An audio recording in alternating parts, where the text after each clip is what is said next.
Hi మామ. ఈ వీడియోలో టీటీఎఫ్ అప్డేట్స్ అంటే నిన్నటి ఎపిసోడ్ తర్వాత హౌస్‌మేట్స్ ఎవరెవరికి ఏ టాస్క్‌లు అయ్యాయి, ఎవరు టికెట్ టు ఫినాలే రేస్‌లో ఉన్నారు, ఎవరు ఔట్ అయ్యారని కూడా డిస్కస్ చేద్దాం. అలాగే నిజంగా టికెట్ టు ఫినాలే ఎవరికి అవసరం, ఎవరికి అవసరం లేదు. దానికోసం కూడా మాట్లాడదాం మామ. ఇంకా వీడియో స్టార్ట్ చేసే ముందు లైక్ కొట్టు మామ. లైక్ కొట్టడానికి ఏంటి ఇబ్బంది నీకు? లైక్ కొట్టి వీడియో చూడడం కంటిన్యూ చెయ్యు. మంచి మంచి అప్డేట్స్ చెప్తాను నీకు. ఇంకా వీడియో స్టార్ట్ చేస్తే ముందుగా నేను ఎపిసోడ్‌లో ఏం జరిగిందనేది ముందుగా మాట్లాడదాం. షార్ట్‌గా చెప్తాను. ముందుగా ఏం జరిగిందంటే తనుజ సోమశెట్టిని ఛాలెంజ్ చేస్తుంది. తనుజ ఓడిపోద్ది. Tanuja out of the race అవుద్ది మామ. నెక్స్ట్ ముగ్గురు టాస్క్ పెడతారు. డీవం పవన్, కళ్యాణ్, సోమశెట్టి. వీళ్ళు ముగ్గురులో డీవం పవన్ గెలుస్తాడు. గెలిచిన డీవం పవన్ బర్నీ గారిని ఛాలెంజ్ చేస్తారు మామ. వీళ్ళిద్దరు జరిగిన టాస్క్‌లో బర్నీ గారు గెలుస్తాడు. డీవం Pavan out of the race. ఇది మామ నిన్నటి ఎపిసోడ్‌లో చూపించింది. దీని తర్వాత ఏమవుతుందో క్లియర్ కట్ అప్డేట్స్ చెప్తాను విను. నెక్స్ట్ ఏం జరుగుతుందంటే నెక్స్ట్ ముగ్గురితో ఒక టాస్క్ ఆడిస్తారు మామ. రీతు, కళ్యాణ్, బర్నీ గారు. అది ఏ టాస్క్ అని మీ ప్రోమో వల్ల చూస్తుంటారు. అదేంటంటే అదే చేత్తో పెయింట్ తీసుకొని ఎదురుగా బోర్డు ఉంటుంది. బోర్డుతో కలర్ నింపాలన్నమాట. ఎవరి కలర్ ఎక్కువ కనిపిస్తే వాళ్ళు విన్నరు. ఈ టాస్క్‌లో గెలిచింది కళ్యాణ్ మామ. అయితే గెలిచిన కళ్యాణ్ సుమన్ శెట్టిని అనేది ఛాలెంజ్ చేస్తాడు.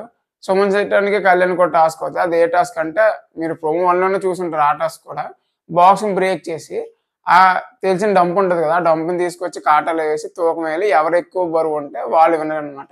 ఈ టాస్క్‌ని గెలిచింది కళ్యాణ్. సుమన్ శెట్టి అన్న ఔట్ ఆఫ్ ది రేస్ అయిపోయాడు మామ. ఇంకా హౌస్‌లో ఉన్న 8 మెంబర్స్‌లో నలుగురు ఔట్ ఆఫ్ ది రేస్ అయిపోయారు. వాళ్ళు నలుగురు ఎవరంటే సుమన్ శెట్టి, డీవం పవన్, తనుజ, సంజన గారు. మిగిలిన 4 మెంబర్స్ ఉన్నారు కదా! ఇమాన్యుయల్, కళ్యాణ్, బర్నీ, రీతు. వీళ్ళు నలుగురు కూడా స్టిల్ ఇన్ ది రేస్ అనమాట. వీళ్ళు నలుగురులో ముగ్గురికైతే టాస్క్ పెడతారు. ఆ టాస్క్ ఏంటంటే కాయిన్స్‌తో టవర్ కట్టాలన్నమాట. గెలిచిన వారు తెలుసు కదా! ఖచ్చితంగా మిగిలిన బర్నీ గారితో ఛాలెంజ్ చేస్తారు. అయితే ఈ టాస్క్‌లో గెలిచింది రీతు. గెలిచిన రీతు బర్నీ గారిని ఛాలెంజ్ చేస్తదనమాట. వీళ్ళిద్దరికీ ఒక టాస్క్ పెడతారు. ఈ టాస్క్‌లో గెలిచింది మాత్రం గెస్ చేయండి. ఈ టాస్క్‌లో గెలిచింది మాత్రం రీతు. రీతుయే. బర్నీ గారు కాదు. ఈ టాస్క్‌లో గెలిచింది రీతు అనమాట. బర్నీ గారు ఫైనల్‌గా ఔట్ ఆఫ్ ది రేస్ అయిపోయారు. ఇంక మిగిలింది ముగ్గురు మామ. ఈమెనే కళ్యాణ్, రీతు. వీళ్ళు ముగ్గురు స్టిల్ ఇన్ ద రేస్ అనమాట. ఇక్కడ వరకు మనకు క్లియర్ కట్ అప్డేట్ ఉంది మామ. నెక్స్ట్ ఏం జరుగుతుందంటే it's my only opinion. Next max ఏం జరగొచ్చంటే రకరకాల పాసిబిలిటీస్ ఉన్నాయి మామ. నాకేమనిపిస్తుందంటే ఫస్ట్ వీళ్ళు ముగ్గురికి కలిపి ఒకే టాస్క్ పెట్టొచ్చు. రౌండ్స్ వైస్‌గా ఒకరిని తీసేసి అంటే ఫస్ట్ రౌండ్‌లో ఓడిపోయిన వాళ్ళు ఒకరిని తీసి మిగిలిన ఇద్దరిని కూడా అదే టాస్క్ పెట్టొచ్చు. గెలిచిన వాడు టికెట్ టు ఫైనల్ అవ్వచ్చు. లేదా డిఫరెంట్ టాస్క్ కూడా పెట్టి టికెట్ టు ఫైనల్ అవ్వచ్చు.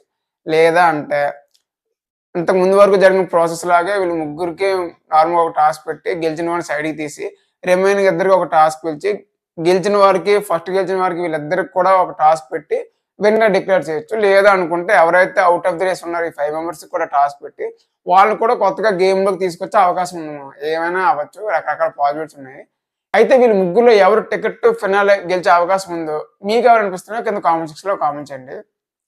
నెక్స్ట్ ఈ ముగ్గురులో టికెట్ టు ఫినాలే నిజంగా ఎవరికి అవసరం అంటే ఫస్ట్ ఆఫ్ ఆల్ కళ్యాణ్ కోసం మాట్లాడుకుంటే కళ్యాణ్‌కి ఎందుకో టికెట్ టు ఫినాలే అవసరం లేదని నా ఒపీనియన్ మామ. ఎందుకంటే అందరికీ తెలుసు టాప్ 5లో ఖచ్చితంగా కళ్యాణ్ ఉంటాడు. ఈ టికెట్ టు ఫినాలే గెలిస్తే ఏమవుతుందంటే ఆల్రెడీ ఈ వీక్ నామినేషన్‌లో లేడు. టికెట్ టు ఫినాలే గెలిస్తే నెక్స్ట్ వీక్ నామినేషన్‌లో ఉండడు. కాబట్టి డైరెక్ట్‌గా ఓటింగ్‌లోకి వెళ్ళిపోతారన్నమాట ఆడియన్స్‌కి. ఆల్రెడీ ఒక విన్నింగ్ మీటర్‌లో అనుకున్నారు చాలా మంది. టాప్ 1, 2లో కూడా ఉన్నాడు. ఒకవేళ ఫైనల్ వీక్‌లోకి వచ్చి 2 వీక్స్ గనుక స్కిప్ అయితే ఓటింగ్ మాత్రం చాలా చాలా డ్రాప్ అవుద్ది. విన్నింగ్‌కి చాలా చాలా ఇబ్బంది అయిపోద్ది మామ. కాబట్టి ఖచ్చితంగా టికెట్ టు ఫినాలే గెలకపోవడమే మంచిదని నా ఒపీనియన్. ఇంకా నెక్స్ట్ రీతు. వీళ్ళ ముగ్గురిలోకి చాలా చాలా అవసరం రీతుకే మామ. ఒకవేళ రీతు గనక టికెట్ టు ఫినాలే కొడితే జాక్‌పాట్ కొట్టినట్టే. కొట్టకపోతే మాత్రం టాప్ 5 నుంచి లేనట్టే మామ. ఎందుకంటున్నానంటే ఆల్రెడీ ఈ వీక్ ఓటింగ్‌లో డేంజర్ జోన్‌లో ఉంది మామ. నిన్న ఎప్పుడైతే ఎపిసోడ్ టెలికాస్ట్ అయిందో సుమన్ శెట్టి ఓటింగ్ అనేది చాలా చాలా పెరిగిపోయింది. కాబట్టి ఇప్పుడు బార్డర్‌లోకి వచ్చేసింది రీతు. ఇప్పుడు గనుక టికెట్ టు ఫైనల్ కొట్టకపోతే ఈ వారం ఎలిమినేట్ అయ్యే ఛాన్స్ వెరీ వెరీ హై. ఈ వారం మిస్ అయినా నెక్స్ట్ వారం కూడా ఎలిమినేట్ అయిపోద్ది. కాబట్టి టాప్ 5లోకి వెళ్ళే అవకాశం అయితే మాక్సిమం లేదు. ఒకవేళ గెలిస్తే మాత్రం టాప్ 5లోకి వెళ్ళిపోతే ఇక్కడ సంజన గారు, బర్నీ గారు వీళ్ళిద్దరికి కూడా టఫ్ అయ్యే అవకాశం ఉంది మామ. ఇంకా ఇమాన్యుయల్‌కి అవసరమా లేదా అంటే ఇమాన్యుయల్ కూడా అవసరం లేదు. బట్ మనోడు గెలిచే చిన్న సోర్స్ కూడా వదలడు. ఖచ్చితంగా తను 100% ఇస్తాడు. ఖచ్చితంగా మాక్సిమం గెలిచే అవకాశం ఉంది ticket to final. Ticket to final గెలవకపోతేనే మంచిదని నేను ఎందుకన్నానంటే ఆల్రెడీ ఇనిషియల్‌గా చాలా వీక్స్ నామినేషన్ లేడు. ఈ వీక్ కూడా నామినేషన్ లేడు. ఆ మధ్యన ఏదో 1 or 2 వీక్స్ వచ్చాడు. నెక్స్ట్ వీక్ కూడా నామినేషన్ టికెట్ ఫినాలే గెలిస్తే ఈ వీక్ నామినేషన్ లేడు. నెక్స్ట్ వీక్ నామినేషన్ ఉండవు. డైరెక్ట్ ఫినాల్‌లో నామినేషన్ ఉండాలి అంటే చాలా చాలా కష్టం మామ. ఎందుకంటే కళ్యాణ్, తనుజ వీళ్ళిద్దరూ కూడా ఇమాన్యుయల్‌తో పోలిస్తే పెద్ద పెర్ఫార్మన్స్ ఏం లేకపోయినా కూడా ఎక్కువ నామినేషన్‌లో ఉన్నారు. ఓటింగ్ అనేది బాగా పెరిగిపోయింది. ఫిక్స్డ్ ఆడియన్స్ అనేది ఫిక్స్డ్ ఆడియన్స్ అనేది సంపాదించుకున్నారు. ఫ్యాన్ బేస్ అనేది ఉంది. కానీ ఇమాన్యుయల్‌కి అంత లేదు. ఇప్పుడు 2 వీక్స్‌లోనే అదంతా చేయాలి. ఈ 2 వీక్స్‌లో కూడా జరగకపోతే డైరెక్ట్ ఫినాల్ వీక్‌లో విన్నింగ్ అవ్వడం అయితే చాలా చాలా కష్టం. ఎంత ఆల్‌రౌండర్ అయినా, ఎంత ఎంటర్‌టైనర్ అయినా మరి విన్నింగ్ అవ్వడం మాత్రం చాలా చాలా కష్టం మామ.